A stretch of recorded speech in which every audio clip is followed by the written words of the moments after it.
إن الحمد لله نحمده ونستعينه ونستغفره ونؤمن به ونتوكل عليه ونعوذ بالله من شرور أنفسنا ومن سيئات أعمالنا من يهده الله فلا مضل له ومن يضلل فلا هادي له وأشهد أن لا إله إلا الله وحده لا شريك له وأشهد أن سيدنا مولانا محمد صلوات الله عليه وسلامه وعلى آله وأصحابه ومن تبعهم بإحسان إلى يوم الدين أما بعد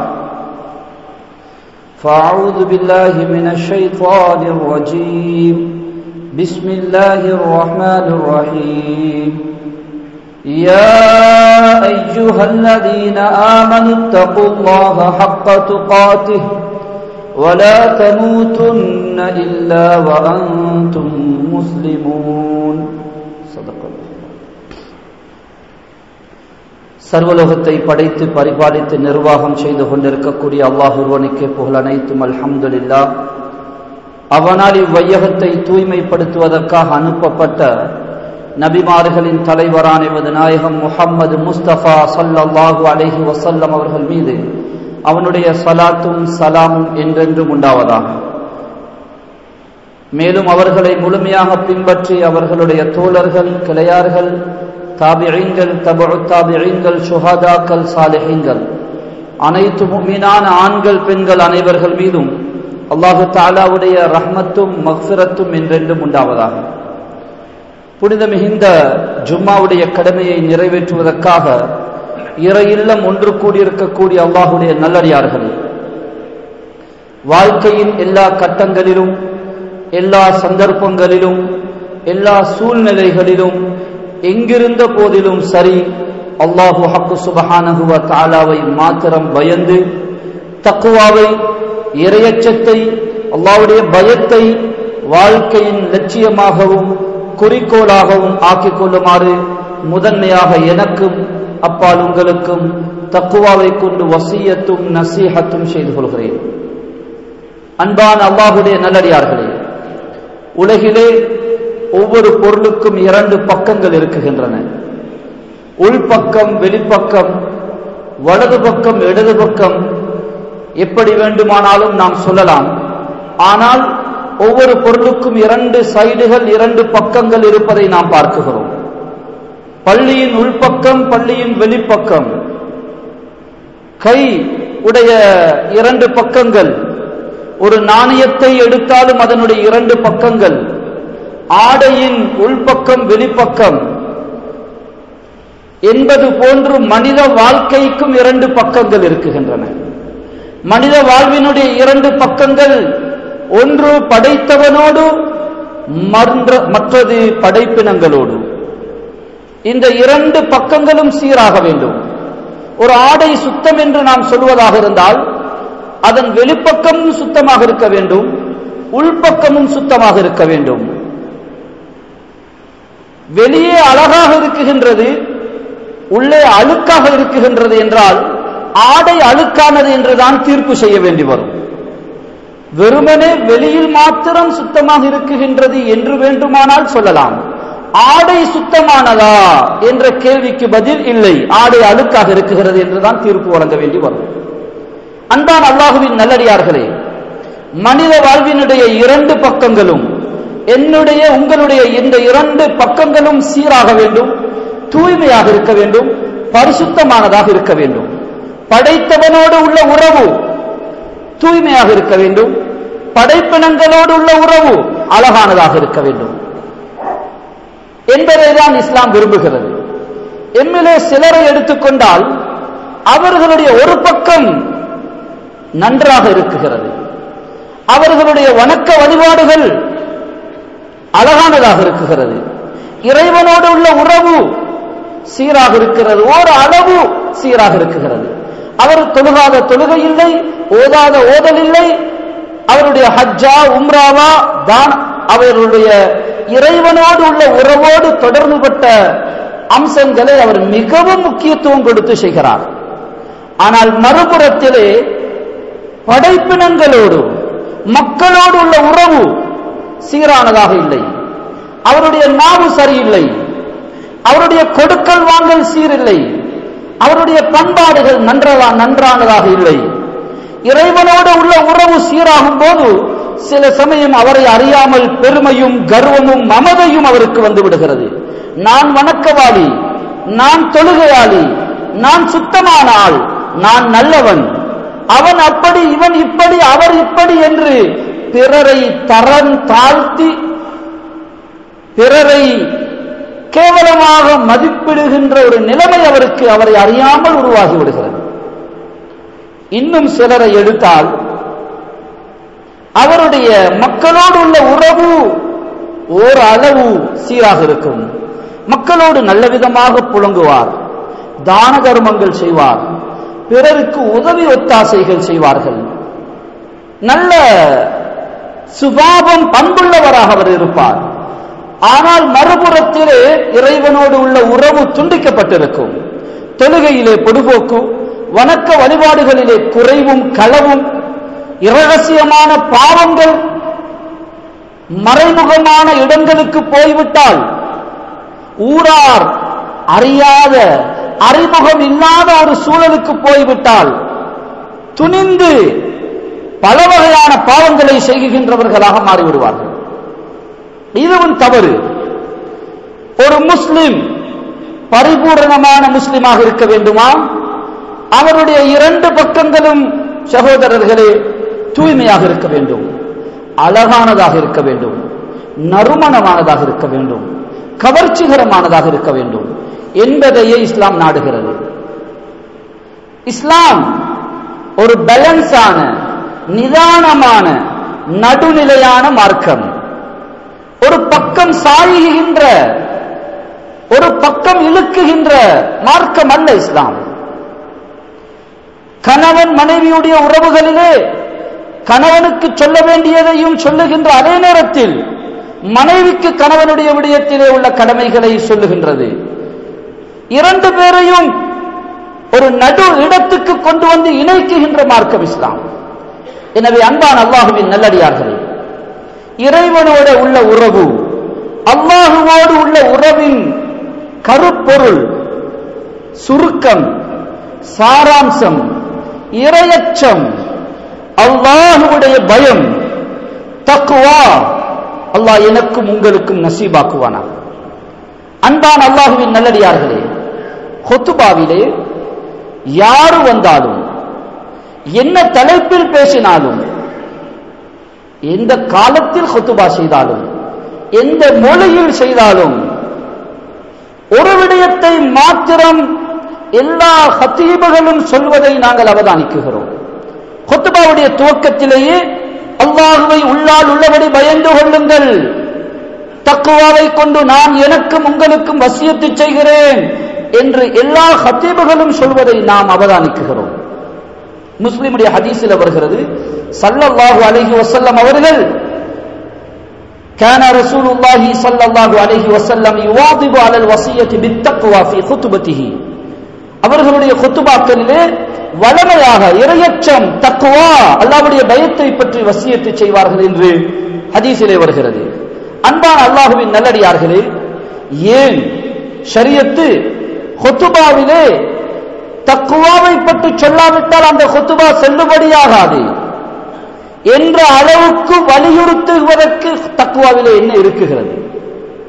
நோன்பை பற்றி பேசாவிட்டால், குர்ஆனை பற்றி பேசாவிட்டால், குர்ஆனுடைய வசனம் ஓத வேண்டும். ஆனால் எந்த ஒரு தலைப்பையும், எந்த ஒரு அம்சத்தையும் குர்ஆன், அதாவது ஷரியத் குத்துபாவுடைய நிபந்தனையாக, ஷருத்தாக ஆக்கவில்லை. தக்வா, இறையச்சம், அல்லாஹ்வுடைய பயம். அன்பான அல்லாஹ்வுடைய நல்லடியார்களே, ஈமானுடைய நானும் நீங்களும் அல்லாஹுவை பயந்தால் உலகத்தில் வேறு யாருக்கும் எதற்கும் பயப்பட வேண்டிய அவசியம் இல்லை. பயம் என்ற தன்மை, பயப்படுவது என்ற ஒரு சுபாவம் எனக்கும் உங்களுக்கும் எதற்காக தரப்பட்டிருக்கிறது? யாரை பயப்படுவதற்காக தரப்பட்டிருக்கிறது? மிருகங்களை பயப்படுவதற்கா? அரசியல்வாதிகளை பயந்து நடுங்குவதற்கா? யாருக்கு பயப்படுவதற்காக இந்த தன்மை தரப்பட்டிருக்கிறது சகோதரர்களே? உலகிலே நானும் நீங்களும் பயப்படுவதற்கு யாரும் இல்லை, எதுவும் இல்லை. பயப்பட வேண்டிய அல்லாஹ்வை பயப்படுவோமாக இருந்தால், பயப்பட வேண்டிய அல்லாஹ்வை பயப்பட தவறும் போது யார் யாரையாவது பயந்து, எவரெவருக்காவது பயந்து கொண்டு, எது எதற்காவது பயந்து கொண்டு வாழ வேண்டியதுதான். அல்லாஹ்வை பயப்பட தவறும் போது எம்முடைய பாதுகாப்புக்காக, எம்முடைய உதவிக்காக படைக்கப்பட்ட காற்றும் எமது எதிரிகளாக மாறிவிடும். தண்ணீரும் எம்மை அச்சுறுத்தும். அன்பான அல்லாஹ்வுடைய நல்லடியார்களே, யார் யாரோ என் மீது கல்லையும் பொல்லையும் தூக்குவதற்கு துணிந்து விடுவார்கள். ஏன்? பயப்பட வேண்டிய அல்லாஹ்வை நாம், எமது சமூகம் பயப்படாத போது எது எதற்காவது யார் யாருக்காவது பயப்பட வேண்டி வரும். இரையச்சம், அல்லாஹ்வுடைய பயம் இல்லையானால் எம்முடைய மார்க்கம் போலியானதாக மாறிவிடும். என்னுடைய உங்களுடைய மார்க்கம் வெளி வேஷமாக மாறும், வெளி நடிப்பாக மாறும். இரையச்சம் இல்லாத ஒரு முஸ்லிமுடைய இஸ்லாம் போலி, வெளி நடிப்பு, ஒருவரை ஒருவர் ஏமாற்றிக் கொள்ளுகின்ற நாடக வாழ்க்கையாக மாறும். அவர் பாவம் செய்வதற்கு என்ன தெரியுமா வேண்டும்? யாராவது தெரிந்தவர்கள் அறிந்தவர்கள் இருக்கிறாரா என்றுதான் அவர் பார்ப்பார். யாரும் இல்லை, ஊரார்கள் யாரும் இல்லை, குடும்பத்தார்கள் யாரும் இல்லை, துணிந்து பாவம் செய்வார். அல்லாஹ் இருக்கிறானே, பிரச்சனை இல்லை.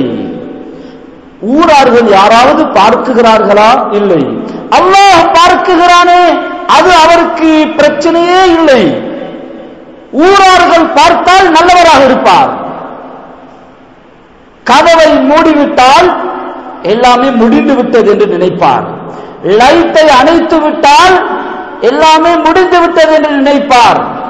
அன்பான அல்லாஹ்வின் நல்லடியார்களே, அல்லாஹ்வுக்கு எந்த சிவரும் திரை இல்லை, எந்த இருளும் தடை இல்லை. அல்லாஹ்வின் அச்சம் இல்லையானால் பகலிலே ஒரு விதமான வாழ்க்கை, இரவிலே வேறொரு விதமான வாழ்க்கை. அல்லாஹ்வின் அச்சம் இல்லையானால் உள்ளூரிலே ஒரு மனிதனாக, வெளியூருக்கு போனால் வேறொரு மனிதனாக மாறிவிடுவார். அல்லாஹ்வின் அச்சம் இல்லையானால் கணவனை ஏமாற்றி மனைவி தவறு செய்வாள், மனைவியை ஏமாற்றி கணவன் தவறு செய்வான், பெற்றோர்களை ஏமாற்றி பிள்ளைகள், பிள்ளைகளை ஏமாற்றி பெற்றோர்கள், முதலாளிக்கு தெரியாமல் தொழிலாளி, தொழிலாளிக்கு தெரியாமல் முதலாளி, ஆசிரியருக்கு தெரியாமல் மாணவன், மாணவனுக்கு தெரியாமல் ஆசிரியை என்று ஒருவரை ஒருவர் ஏமாற்றிக் கொள்கின்ற போலித்தனமான வெளி நடிப்பு, வெளி நாடக வாழ்க்கையாக இஸ்லாமியர்களுடைய இஸ்லாம் மாறிவிடும். இரையச்சம், அல்லாஹ்வுடைய பயம், தக்வா, அல்லாஹ் எனக்கும் உங்களுக்கும் எல்லோருக்கும் அதை நசீபாக்குவானாக.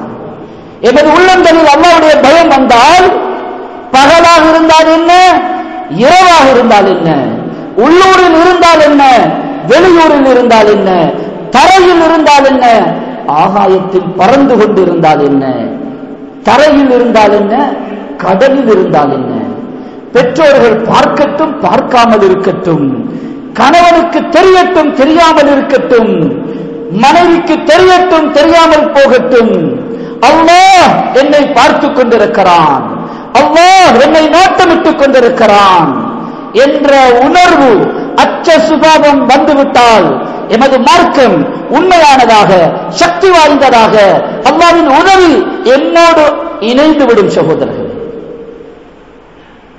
நாம் பயப்பட வேண்டியது அல்லாஹுவை மாத்திரம்தான்.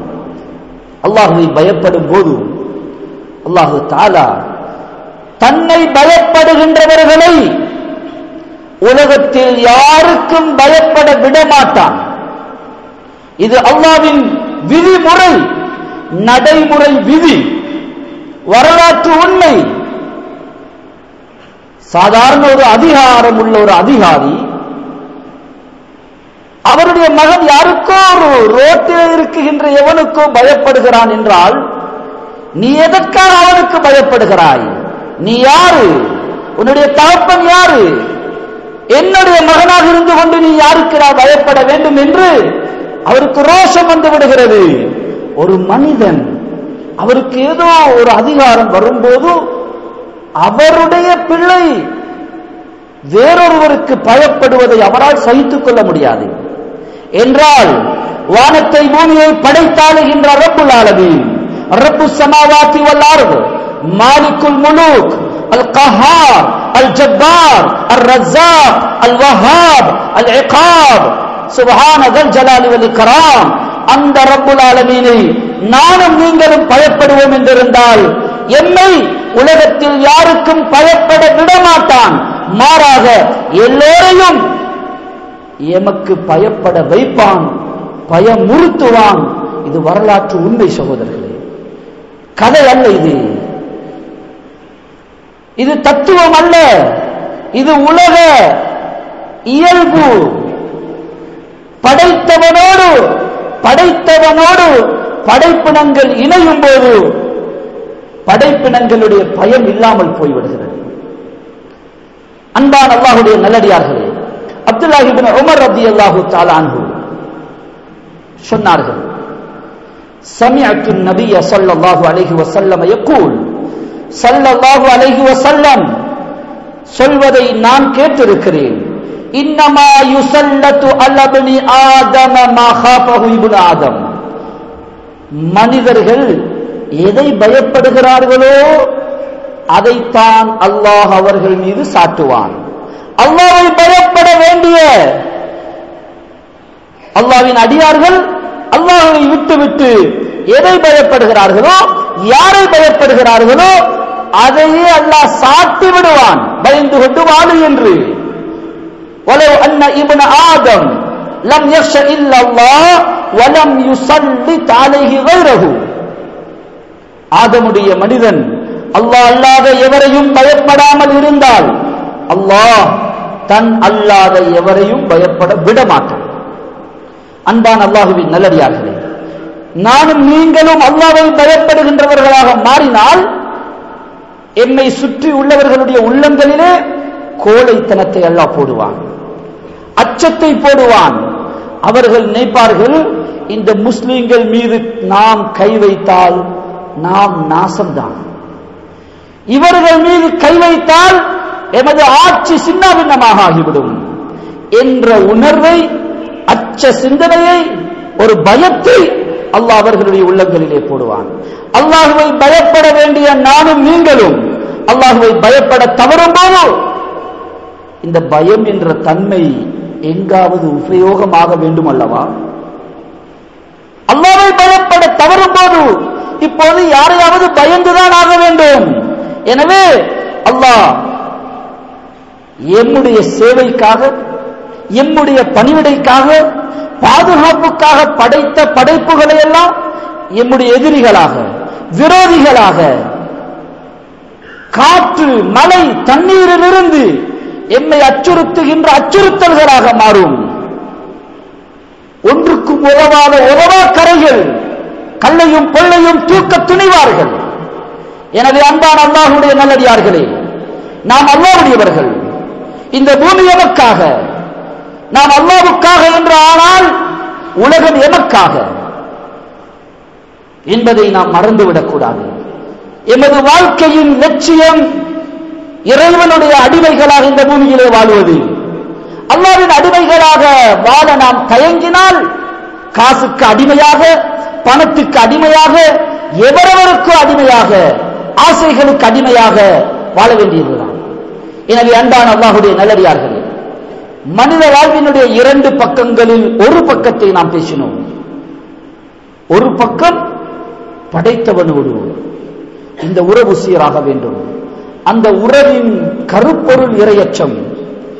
வாலிபர்களுடைய, பெண்களுடைய, ஆண்களுடைய வாழ்விலே இறையச்சம் கலக்க வேண்டும்.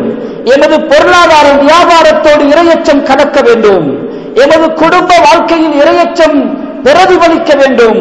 எமது ஆடையில், தோற்றத்தில் எமது வலிபாசு தக்வா, தக்வாவுடைய ஆடை உங்களுக்கு ஹைரானது என்று குர்ஆன் சொல்கிறது.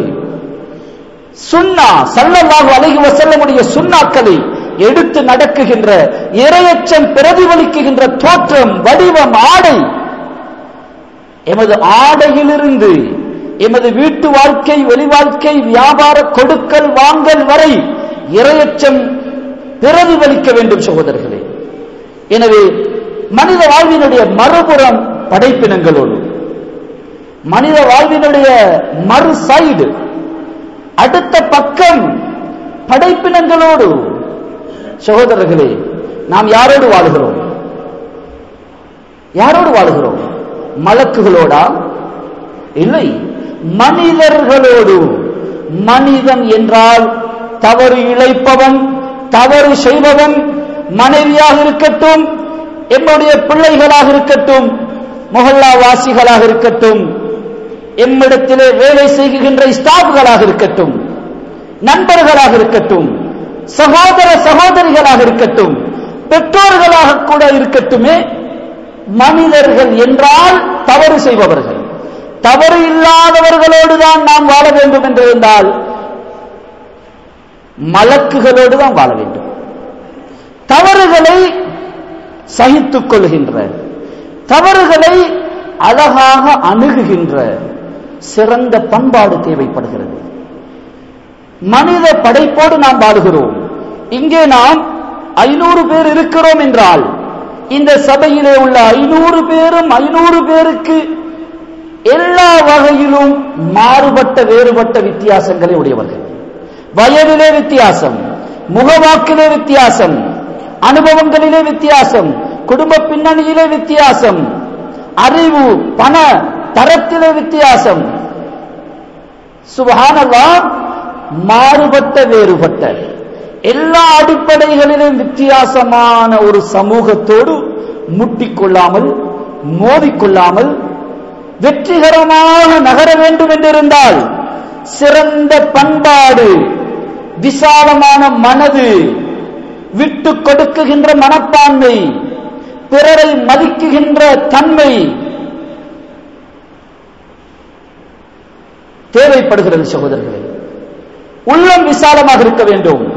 எனவே இறைவனுடைய உறவின் அடிப்படை இறையச்சம் என்றால் படைத்தவனோடு உள்ள தொடர்பின் ஆணிவேர் இறையச்சம் என்றால் படைப்பினங்களோடு உள்ள உறவின் ஆணிவேர் நற்குணம். நற்குணம் இல்லை என்றால் ரோட்டிலே போறவர்களோடு முட்டுவது ஒரு பக்கம் இருக்க, வாழ்க்கையின் துணைவியாக தேர்ந்தெடுத்த மனைவியோடு கூட அவருக்கு சந்தோஷமாக வாழ முடியாது. ரோட்டை விடுவோம், வீட்டிலே கூட அவர் மோதலும் மனக்கசப்பும் வெறுப்பும் பிரச்சனைகளாகவும் தான் இருக்கும். எனவே ஒரு மனிதனுடைய நற்குணம், சிறந்த மனிதன் ஆக நான் வாழ வேண்டும் என்றால், நான் இப்போது தீர்மானிக்கிறேன், நான் ஒரு சிறந்த மனிதனாக வாழ வேண்டும். என்னுடைய சிறந்த வாழ்க்கை எங்கிருந்து துவங்க வேண்டும்? நண்பர்களில் இருந்தா, ரோட்டில் இருந்தா, ஊரில் இருந்தா? இல்லை சகோதரர்களே, வீட்டிலிருந்து. ஒரு மனிதனுடைய நற்குணம் துவக்கம் அவருடைய வீடு.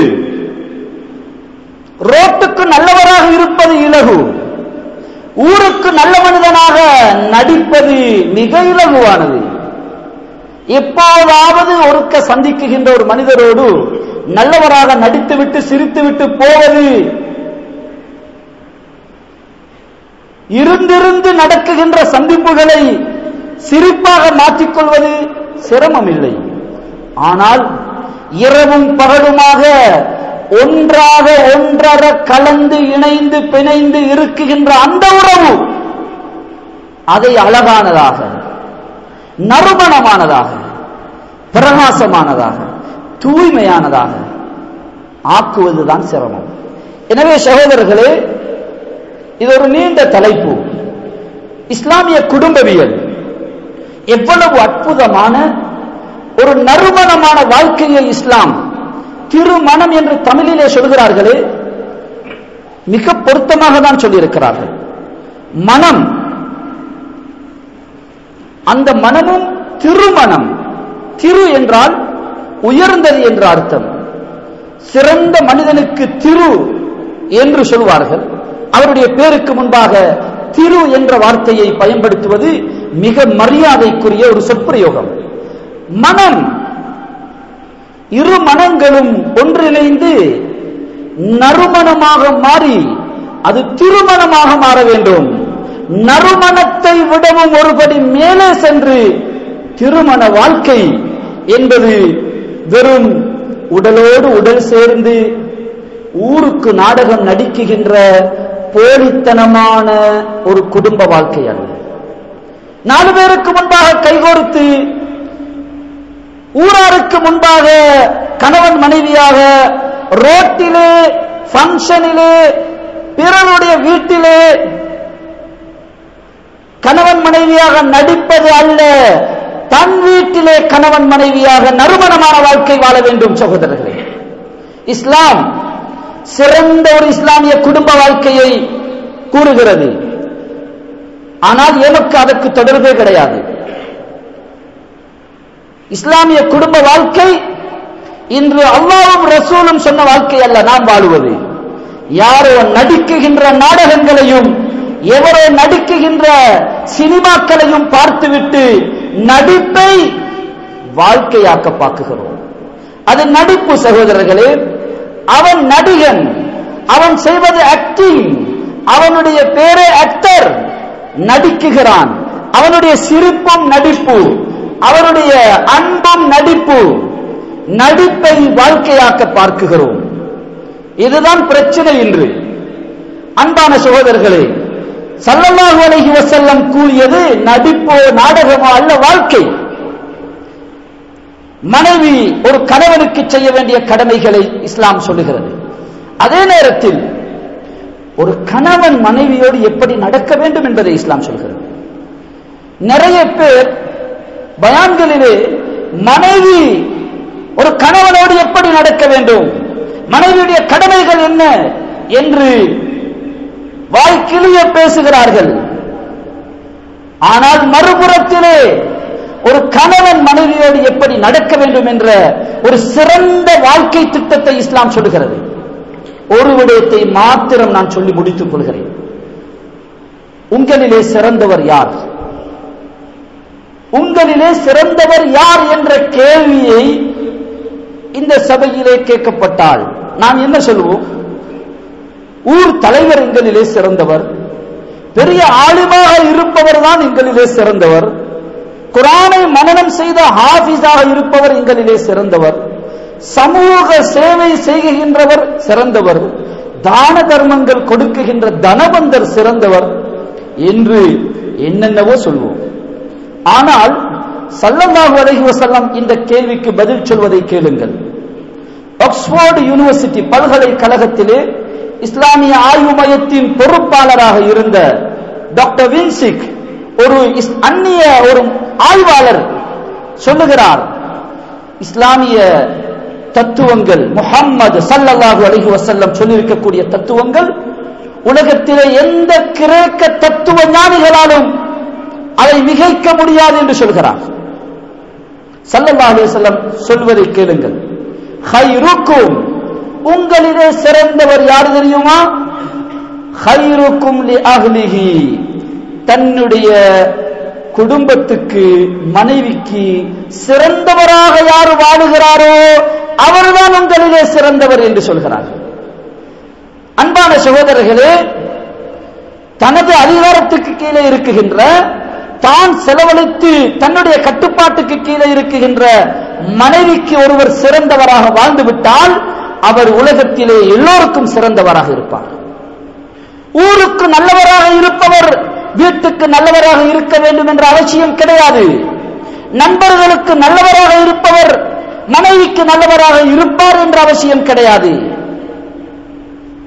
எத்தனையோ பேர் இருக்கிறார்கள் நட்பின் அடிமைகள், நட்பின் அடிமைகள். நண்பர்களை சந்தோஷப்படுத்த மனைவியை, பிள்ளைகளை, படைத்தவனை கூட கோபப்படுத்துகின்ற மனைவியை கஷ்டப்படுத்தி யாரையோ சந்தோஷப்படுத்தி வாழ வேண்டும் என்று நினைக்கிறார்கள். அன்பான அல்லாஹ்வின் நல்லடியார்களே, உங்களிலே சிறந்தவர் யார் என்றால் உங்களுடைய மனைவிக்கு சிறந்தவர்களாக வாழுகின்றவர்கள் தான் உங்களிலே சிறந்தவர்கள். உங்களுடைய மனைவி உங்களுடைய பெற்றோர்களோடு நல்ல விதமாக நடக்க வேண்டும் என்று இருந்தால் நீங்கள் மனைவியின் பெற்றோர்களோடு நல்ல விதமாக நடந்து கொள்ளுங்கள் என்று இஸ்லாம் சொல்கிறது. அன்பான அல்லாஹ்வின் நல்லடியார்களே, ஒரு மனைவி போதும் ஒரு கணவன் சொர்க்கம் போவதற்கு. மனைவியோடு சிறந்த பண்போடு நல்ல குணத்தோடு நல்ல தன்மைகளோடு ஒருவன் நடந்து கொண்டால் நன்றி உணர்வு குடும்ப வாழ்க்கையில் தேவைப்படுகிறது. யார் யாருக்கோ நாங்கள் நன்றி செலுத்துகிறோம், நன்றி என்று சொல்கிறோம், ஜஸாக்கல்லாஹ் என்று சொல்கிறோம், தேங்க்ஸ் என்று சொல்கிறோம். ரோட்டிலே போகுகின்ற வருகின்ற எவரவருக்கோ நன்றி செலுத்துகிறோம். காலமெல்லாம் என்னோடு கஷ்டப்படுகின்ற அந்த மனைவி, எனது பிள்ளைகளோடு கஷ்டப்படுகின்ற அந்த மனைவிக்கு வாய் திறந்து ஜஸாக்கல்லாஹ், அல்லாஹ் உங்களுக்கு பரக்கத் செய்யட்டும் என்று மனம் திறந்து நன்றி வார்த்தைகள் சொல்கிறோமா? சாப்பாடு சமைத்து தருகிறார், ஜஸாக்கல்லாஹ், சாப்பாடு நல்ல ருசியாக இருக்கிறது, அல்லாஹ் உங்களுக்கு பரக்கத்து செய்ய வேண்டும் என்று நாம் மனம் திறந்து சொல்வதற்கு இடம் மனத்திலே கிடையாது. அன்பான சகோதரர்களே, யார் யாரையோ மன்னிக்குகிறோம், மன்னித்துக் கொள்ளுங்கள். ஏதோ தவறுகளா மேலிலே பட்டி விட்டேன், முட்டி விட்டேன், சிறு சிறு தவறுகளுக்கு ரோட்டிலே போவர்கள் எல்லாம் மன்னிப்பு கேட்கிறோம். ஆனால் எத்தனையோ தவறுகளை வீட்டிலே செய்கிறோம். தன் மனைவியிடத்திலே மன்னிப்பு கேட்பது, தவறுகளை நாம் ஒத்துக்கொள்வது, அதற்காக மன்னிப்பு கேட்டு உள்ளங்களை இணைத்துக் கொள்வது எமது பழக்கத்திலே கிடையாது. எனவே ஸல்லல்லாஹு அலைஹி வஸல்லம் சொன்னார்கள், ஊருக்கு நல்லவர் உங்களிலே நல்லவர் அல்ல, வீட்டுக்கு நல்லவர் உங்களிலே நல்லவர் என்ற தத்துவத்தை சொன்ன அருமை நாயகம் ஸல்லல்லாஹு அலைஹி வஸல்லம் எவ்வளவு அற்புதமான ஒரு குடும்ப வாழ்க்கையை எமக்கு காட்டி இருக்கிறார்கள் என்பதை நாம் அது ஹுத்பாவிலே அல்ல, தனியான ஒரு திருமணம் முடித்தவர்களுடைய ஒரு சந்திப்பிலே தனியாக அவற்றை அலசி ஆராய்ந்து திறந்து பேச வேண்டிய தேவை இருக்கிறது. காதி கோட்டுகளுக்கு போய் பாருங்கள், நிறைய அழகிலே குறையில்லை, பணத்திலே குறையில்லை, குடும்ப கௌரவம் படிப்பு குறையில்லை, ஆனால் வாழ்க்கையிலே பிரச்சனை. உங்களுக்கு வராத எத்தனையோ விடயங்கள் என்னிடத்திலே வருகிறது, கவலையாக இருக்கிறது சகோதரர்களே. எனவே இஸ்லாமிய குடும்ப வாழ்க்கை அது மிக இன்பகரமானது, மிக ருசிகரமானது. கணவன் மனைவி இணைந்திருப்பது படைத்தவனோடு இணைவதற்காக. எனவே இந்த ஒரு இஸ்லாமிய குடும்ப வாழ்க்கை என்ற அடிப்படையிலே நாம் இதை படிக்க வேண்டும், விளங்க வேண்டும், எமது தவறுகளை நாம் ஒத்துக்கொள்ள வேண்டும். ஊருக்கு நான் பெரிய மனிதனாக இருக்கலாம், கம்பெனியிலே மேனேஜராக இருக்கலாம், ஸ்கூலிலே மதரசாவிலே பிரின்சிபலாக இருக்கலாம். ஆனால் வீட்டுக்குள்ளே போகும்போது செருப்பை ஷூவை வெளியே கலட்டுவது போன்று என்னுடைய அதிகாரத்தையும் என்னுடைய பதவிகளையும் அந்தஸ்துகளையும் வெளியே கலட்டி வைத்துவிட்டு அன்பான ஒரு கணவனாக வீட்டுக்குள்ளே நுழைய வேண்டும், அன்பான ஒரு தகப்பனாக பிள்ளைகளுக்கு வீட்டுக்குள்ளே நுழைய வேண்டும். ரோட்டிலே உள்ள சுமைகளையும் டென்ஷன்களையும் ஊரிலே உள்ள பிரச்சனைகளையும் சுமந்து கொண்டு அந்த வேகத்திலே அந்த பதட்டத்திலே அந்த முறையிலே வீட்டை நாம் குடும்பத்தை வழி நடாத்த முடியாது. எனவே அன்பான அல்லாஹ்வின் நல்லடியார்களே, படைப்பினங்களோடு உள்ள உறவு சீராக வேண்டும் என்ற அம்சத்திலே வீட்டிலிருந்து எமது பண்பாடு சீராக வேண்டும். ரோட்டு வரையும் பிற மத சகோதரர்கள் வரையும் மிருகங்கள் வரையும் எங்களுடைய உறவு பண்பாடுகள் சீராக வேண்டும். பிற மத சகோதரர்கள் இந்த நாட்டிலே, அந்நிய நாட்டிலே என்று நாம் சொல்ல முடியாது, எமது நாடு இது. பிற மதத்தவர்கள் அதிகமாக வாழுகின்ற ஒரு நாட்டிலே நாம் வாழுகிறோம். சிறந்த ஒரு பண்பாடுள்ள ஒரு முஸ்லிமாக இந்த நாட்டிலே நாம் வாழ வேண்டிய தேவை இருக்கிறது. மிம்பரில் இருந்து நாங்கள் பேசலாம், ஆனால் ரோட்டிலே பஜாரிலே மக்களோடு புலங்குகின்றவர்கள் நீங்கள் முஸ்லிம்களா, சிறந்த பண்பாடுள்ளவர்கள் என்று அவருடைய உள்ளத்திலே வித்திட வேண்டிய பொறுப்பும் அதற்கான வாய்ப்பும் உங்களுக்கு தான் இருக்குகிறது. ஆட்டோ ஓட்டுகின்ற ஒரு டிரைவர் முதற்கொண்டு, கிளாஸ்களில் படிக்குகின்ற ஒரு சாதாரண மாணவர் முதற்கொண்டு சிறந்த முஸ்லிமாக பண்பாடும் நம்பிக்கையும் நேர்மையும் நியாயமும் உள்ள ஒரு முஸ்லிமாக நாம் நடமாட வேண்டிய தேவை இருக்கிறது. அன்பான சகோதரர்களே, நான் முஸ்லிமாக இருந்து கொண்டு எங்களில் ஒருவர் முஸ்லிமாக இருந்து கொண்டு மோசமாக நடக்குகிறார் என்றால், அவருடைய நடத்தை மோசமானது என்றால், ஏமாற்றம், பொய், வஞ்சகம் என்றால் அவர் முஸ்லிம் சமூகத்துக்கே கரி பூசுகிறார்.